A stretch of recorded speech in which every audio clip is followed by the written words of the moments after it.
Allah ceritakan dalam Al-Quran. Falamma ja'ahum ma'arafu. Ketika datang Nabi yang mereka sudah kenal sebelumnya. Kafaru bih. Mereka ingkar kepadanya. Mereka tidak mempercayainya. Apa yang menyebabkan mereka tidak mau mengakui dia? Hasadan, dengki, baghyam bainahum. Tidak bisa menerima. Kami maunya dia keturunan dari Ishak. Kenapa yang datang ini keturunan dari Ismail? Hanya beda 2 jalur saja mereka tidak mau terima. Sedangkan kita di Nusantara ini ada orang Jawa, orang Sunda, orang Minangkabau, orang Batak, orang Bugis, orang Makassar, orang Banjar. Semuanya menerima asyhadu an la ilaha illallah wa asyhadu anna Muhammadar Rasulullah.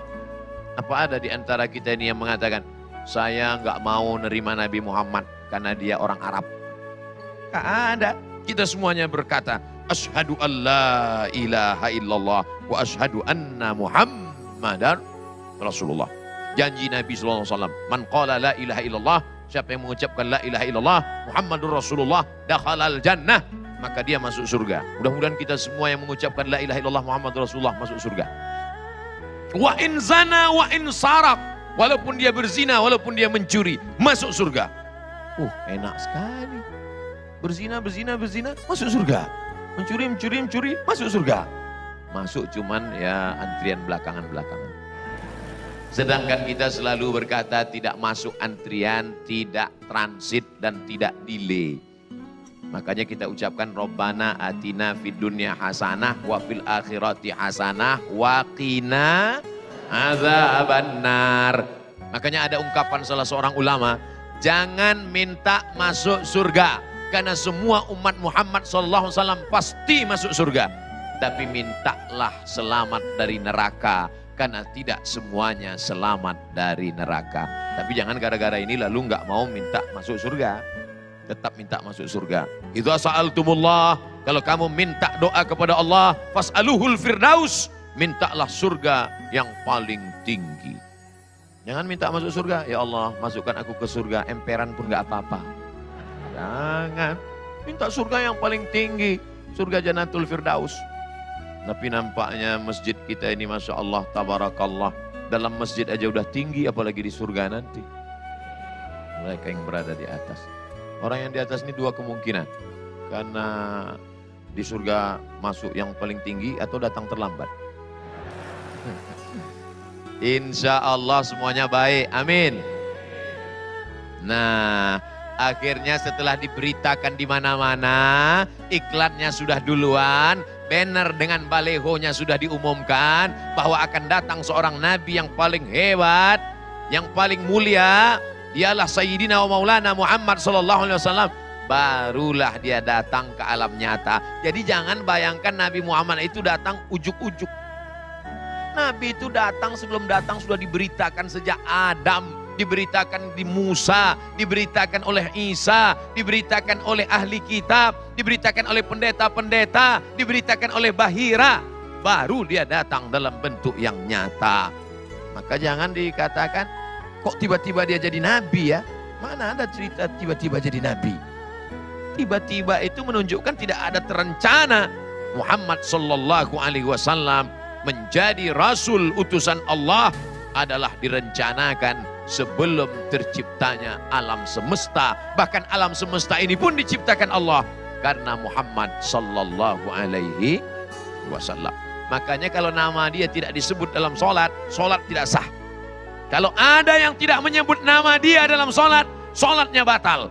Makanya dalam sholat kita katakan at-tahiyyatul mubarakatus salawatut thayyibatulillah. Assalamu alaika ayuhan nabiyyu wa rahmatullahi wa barakatuh. Wassalamu alaina wa ala ibadillahi salihin. Ashhadu an la ilaha illallah. Ashhadu anna Muhammadar Rasulullah. Allahumma salli ala Sayyidina Muhammad. Nama dia disebut. Nah, saya nggak mau sebut nama dia Pak Ustadz. Allahumma salli ala Adam. Enggak sah sholatnya. Mesti nama Muhammad SAW disebut. Setelah disebut nama Nabi Muhammad SAW. Tapi sebelum itu di rakaat pertama ada juga yang menyebut nama selain Muhammad. Qul huwallahu ahad, Allahu somad. Itu bukan nama Ustadz, itu nama Allah. Al-ahadus somad, itu nama Allah. Sedangkan yang ini adalah hambanya. Maka disebut abdus somad. Ini hambanya, hamba Allah. Bukan hamba setan. Bukan hamba harta, bukan hamba jabatan, bukan hamba kekuasaan. Maka namakanlah anak kita yang mendekatkan kepada Allah hamba, hina, rendah, tak ada apa-apanya. Tapi ketika hamba itu disandingkan dengan nama Allah, maka dia pun ikut mulia. Abdullah, Abdurrahman, Abdurrahim. Enggak saya sebut, dia sebut, oh nama dia. Khutbah Jumat tidak sah kalau tidak menyebut nama dia. Alhamdulillah. Ya ayyuhallazina amanu taqullaha haqqa tuqatih. Usikum wa nafsi bitaqwallah. Allahumma fir lil muslimina wal muslimat.